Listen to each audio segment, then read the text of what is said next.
ચલો વિદ્યાર્થી મિત્રો, 2 માર્ક્સમાં 16મો સવાલ. રકમ આપી છે 0.2x વત્તા 0.3y બરાબર 13 અને બીજી રકમ આપી છે 0.4x વત્તા 0.5y બરાબર 2.3. ચલો સૌથી પહેલાં તમે ધ્યાનથી જુઓ તો આ રકમ છે ને પોઈન્ટમાં આપેલી છે અને દરેકમાં પોઈન્ટ પછી એક અંક આપેલો છે. તમે જો દરેકમાં પોઈન્ટ પછી એક અંક છે. તો આપણે શું કરવાનું, તો બંને પદોને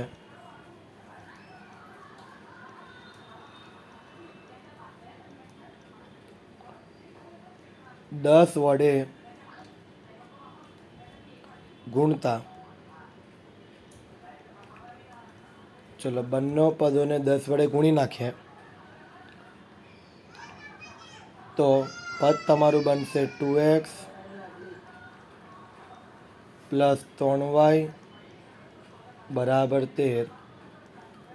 આ છે તમારું સમીકરણ 1. એવી રીતના જ બીજા પદ માટે 4x વત્તા 5y બરાબર 23. સમીકરણ 2. ચાલો, આદેશની રીત કીધી હોય એટલે આપણે સમીકરણ નંબર 1 પરથી જ ક્રિયા કરીશું. સમીકરણ 1 પરથી હું આ એક્સ વાળા પદને કરતા બનાવીશ, એટલે કે 2x બરાબર પ્લસ 3y જમણી બાજુ પર જાય માઇનસ 3y થઈ જાય, તો 13 માઇનસ 3y ગુણાકારનો 2 છેદમાં જશે તો પદ તમારું બનશે x બરાબર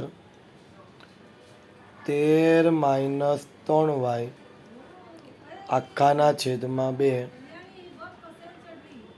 તો આ તમને મળી ગયું એક્સના સ્વરૂપમાં સમીકરણ 3. યાદ રાખજો, એક્સને હંમેશા કરતા બનાવવાનો. ઓકે, ચલો ત્યાર પછી સમીકરણ નંબર 3ની કિંમત હવે આપણે સમીકરણ 2માં મૂકીશું. બરાબર, કેમ કે સમીકરણ નંબર 1માંથી આપણે કરતા બનાવ્યો છે. તો લખું છું સમીકરણ 3ની કિંમત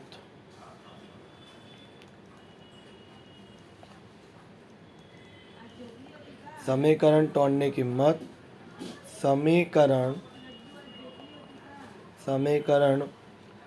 2માં મૂકતા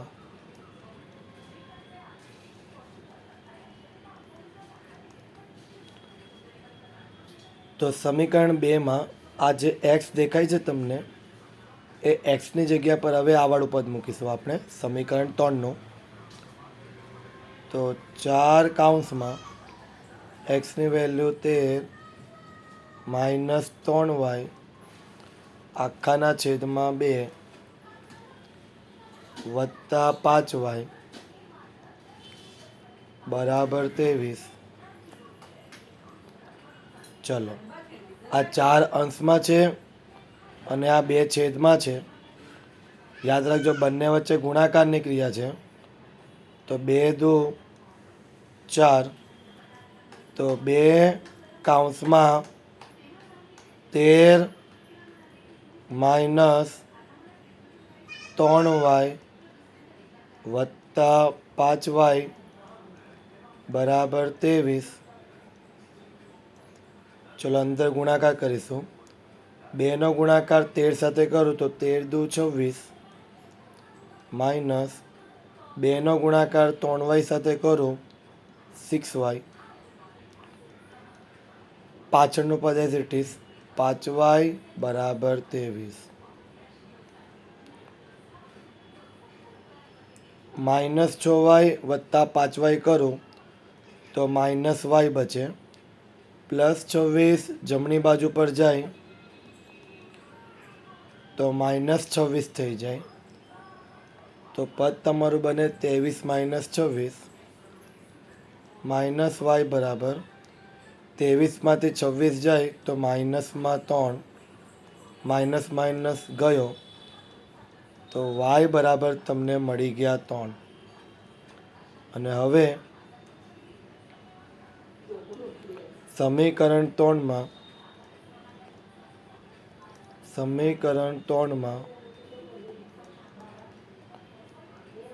y બરાબર 3 મૂકતા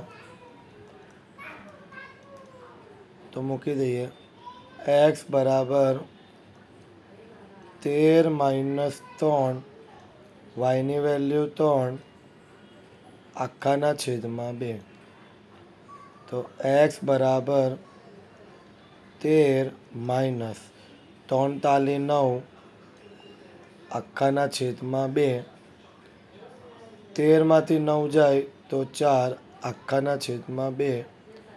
2 દુ 4. તો જવાબ x બરાબર તમારો આવી જશે 2. તો આ રીતના તમે આ દાખલો સોલ્વ કરી શકો છો. ત્યાર પછીનો દાખલો નંબર 17.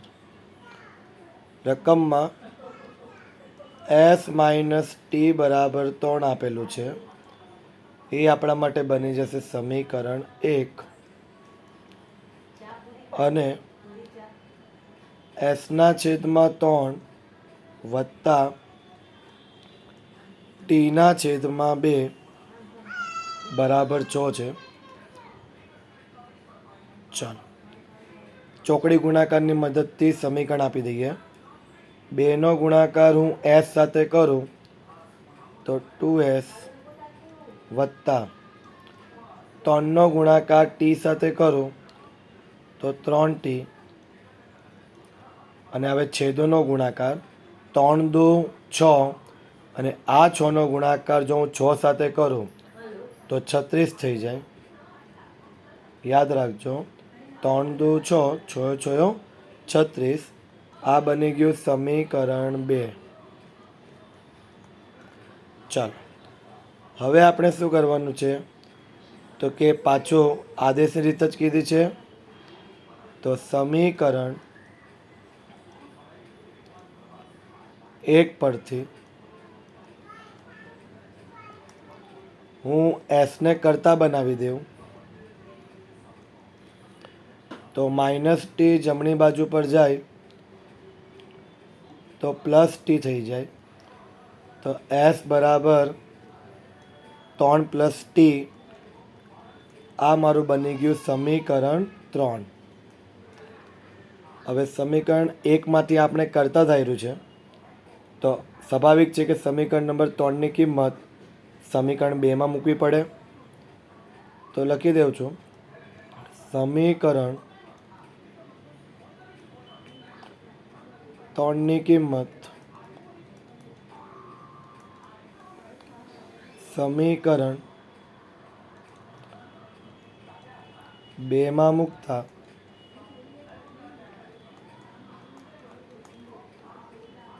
તો આજે તમને સમીકરણ 2 દેખાય છે એમાં એસની જગ્યા પર હવે શું મૂકવાનું છે તમારે 3 + t. તો ચલો મૂકીએ 2 કૌંસમાં જો પહેલાં 2 આપ્યું છે. એસની જગ્યા પર 3 + t વત્તા 3t બરાબર 36. પાછળનું પદ એઝ ઇટ ઇઝ બરાબર. ચલો સાદું રૂપ 3 દુ 6. 2નો ગુણાકાર t સાથે કરું 2t + 3t બરાબર 36. 2t વત્તા 3t કરું તો 5t +6 જમણી બાજુ પર જાય તો -6 થઈ જાય. તો 5t બરાબર 36માંથી 6 જાય તો 30, ગુણાકારનો 5 છેદમાં t બરાબર 30/5, તો 6×5 = 30. તો t બરાબર આવી જશે 6. અને હવે t બરાબર 6ની કિંમત સમીકરણ 3માં મૂકીએ. સમીકરણ 3માં t બરાબર 6 મૂકતા તો s બરાબર 3 વત્તા tની વેલ્યુ 6, s બરાબર 6 વત્તા 3 9. તો આ રીતના તમને sની વેલ્યુ 9 અને tની વેલ્યુ 6 મળે. ચાલો, મોસ્ટ ટાઈમ પી દાખલો, પરીક્ષામાં પૂછાય તેવો. બે પૂરક કોણોમાંથી મોટો ખૂણો નાના ખૂણા કરતાં 18° મોટો હોય તો તે પૂરક કોણો શોધો. ચલો, ધારો કે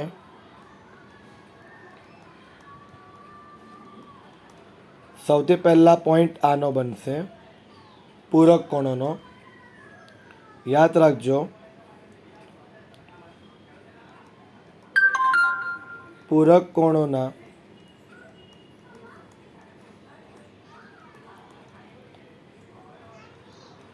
બે ખૂણાઓનો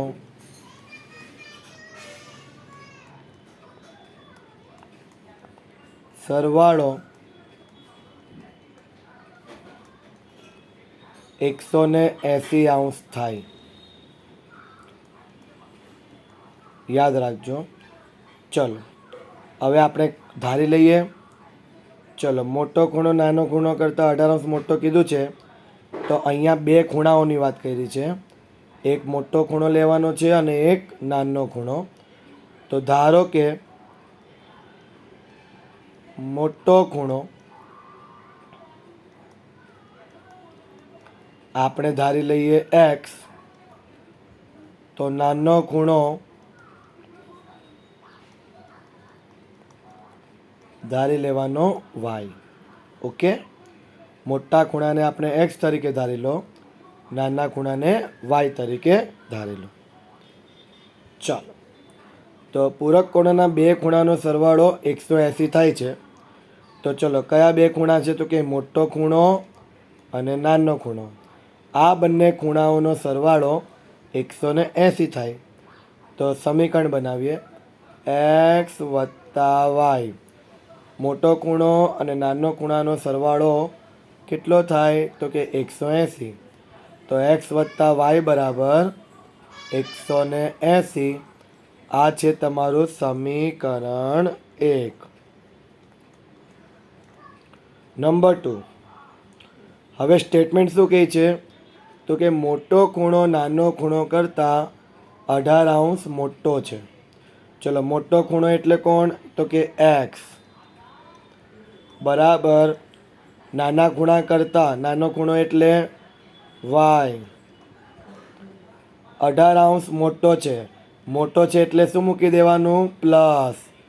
એટલે પ્લસ કેટલા છે? 18°. યાદ રાખજો, મોટો ખૂણો નાનો ખૂણો કરતાં 18° મોટો છે.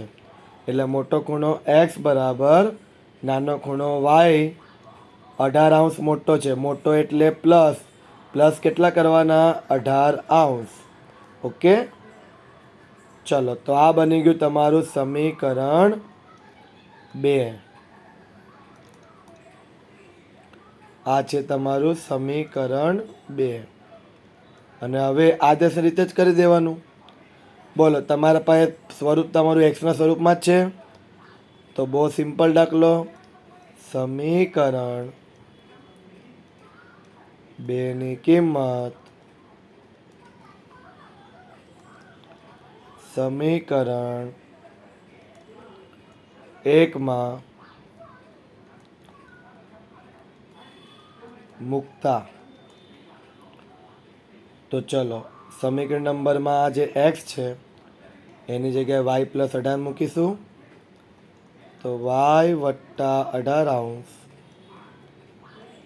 પ્લસ વાય બરાબર 180 વાય વત્તા વાય 2y પ્લસ 18 જમણી બાજુ પર જાય તો માઇનસમાં 18 2y બરાબર 180 માંથી 18 જાય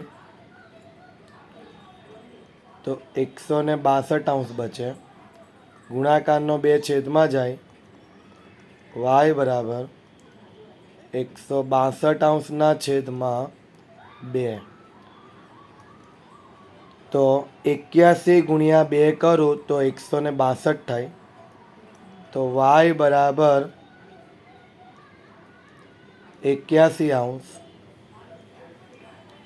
અને ત્યાર પછી આ y બરાબર 81 સમીકરણ 2માં મૂકી દો જે તમને ઇઝી લાગે એ સમીકરણમાં મૂકી દેવાનું તો સમીકરણ 2માં y બરાબર 81 મૂકતા તો x બરાબર y ની વેલ્યુ 81 વત્તા 18 તો x બરાબર 81 વત્તા 18 એટલે થઈ જાય 99 તો આ રીતના એક્સની વેલ્યુ 99 અને વાયની વેલ્યુ 81 મળે. સમીકરણ બનાવતા ટાઈમ પર ધ્યાન રાખવાનું પહેલું સમીકરણ આ પોઈન્ટ પરથી મળશે પૂરક કોણ પરથી કે પૂરક કોણના બે ખૂણાનો સરવાળો 180 થાય તો એક્સ વત્તા વાય બરાબર 180 અને બીજું સમીકરણ મોટો ખૂણો નાનો ખૂણો કરતાં 18 મોટો છે મોટો ખૂણો એક્સ બરાબર નાનો ખૂણો વાય કરતાં 18 મોટો છે એટલે +18 જો નાનલો હતે તો માઇનસ મૂકવાનું આવતે. ઓકે ચલો ત્યાર પછી સવાલ નંબર 19 ચલો 2, 7, 12 સમાંતર શ્રેણી આપેલી છે એનું 10મું પદ શોધવા કીધેલું છે. ચલો પ્રથમ પદ a બરાબર 2 ત્યાર પછી સામાન્ય તફાવત ડીનું સૂત્ર બીજા પદમાંથી પહેલું પદ બાદ કરવાનું તો બીજું પદ 7 માઇનસ પહેલું પદ 2 ચલો 7માંથી 2 જાય તો 5 ચલો 10મું પદ શોધવા કીધું છે તો a10 બરાબર સૂત્ર a વત્તા 9d ચલો એની વેલ્યુ 2 વત્તા 9 કૌંસમાં ડીની વેલ્યુ 5 તો 2 વત્તા 9 × 5 = 45 તો a10ની વેલ્યુ 45 વત્તા 2 કરો તો થઈ જાય 47. તો આ રીતના તમને a10ની વેલ્યુ મળે. ત્યાર પછી નંબર 20 2 અંકની કેટલી સંખ્યાઓ 3 વડે વિભાજ્ય હશે તો 3ના ઘડિયો બોલવાનો. ચલો 3નો ઘડિયો બોલીએ 2 અંકની કેટલી સંખ્યા થાય તો 3 ચોક 12 પહેલી સંખ્યા 12 આવે 2 અંકની જો 3 એકા 3 1 અંકની કહેવાય 3 દુ 6 1 અંકની કહેવાય 3 તાલી 9 1 અંકની કહેવાય અને 3 ચોક 12 એટલે 2 અંકની થાય એટલે પહેલી સંખ્યા 12 પછી બીજી સંખ્યા આવશે 3 × 15 પછી ત્રીજી સંખ્યા 3 × 18 એવી રીતના છેલ્લામાં છેલ્લી જો કોઈ સંખ્યા આવે 2 અંકની તો એ આવે 99. કઈ આવે 99? ઓકે 99 એટલે 33 તાલી 99 થઈ જાય ને એટલે 99 બે અંકની છેલ્લી સંખ્યા કહેવાય જે 3 વડે વિભાજ્ય થાય. ચાલો, પ્રથમ પદ એની વેલ્યુ 12. ત્યાર પછી સામાન્ય તફાવત ડી બરાબર બીજા પદમાંથી પહેલું પદ બાદ કરો એટલે કે 15 માઇનસ 12, એટલે 15માંથી 12 જાય તો 3 મળે, એટલે ડી બરાબર 3. ત્યાર પછી રકમમાં 99 તમારું અંતિમ પદ છે એટલે એ એન બરાબર 99. રકમમાં કેટલી સંખ્યા કીધું છે એટલે તમારે એન શોધવાનો છે. એન શોધવા માટે એ એનનું સૂત્ર વાપરવાનું.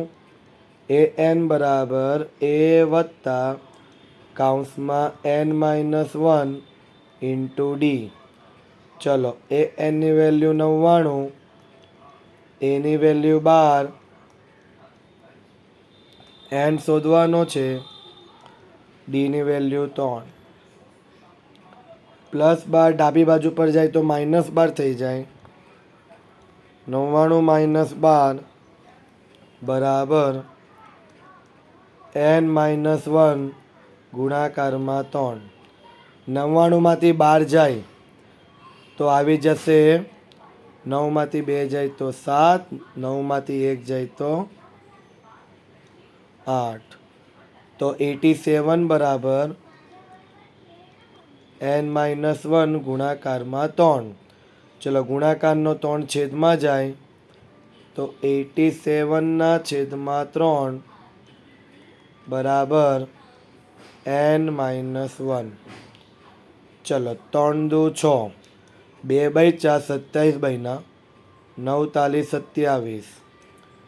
તો 29 ગુણ્યા 3 કરો તો 87 થાય. 29 બરાબર n માઇનસ 1, -1 ડાબી બાજુ પર જાય તો +1. 29 વત્તા 1 બરાબર n. 29 વત્તા 1 કેટલા થઈ જાય? 30. તો n બરાબર તમને મળી ગયા 30. તો યાદ રાખવાનું, આમ દરેકે દરેક દાખલામાં લખવાનું કે આમ 2 અંકની 30 સંખ્યાઓ 3 વડે વિભાજ્ય થાય. ચાલો, ઓકે, 16 થી 20 થઈ ગયા. નેક્સ્ટ વિડીયો થોડાક સમયમાં મોકલું છું.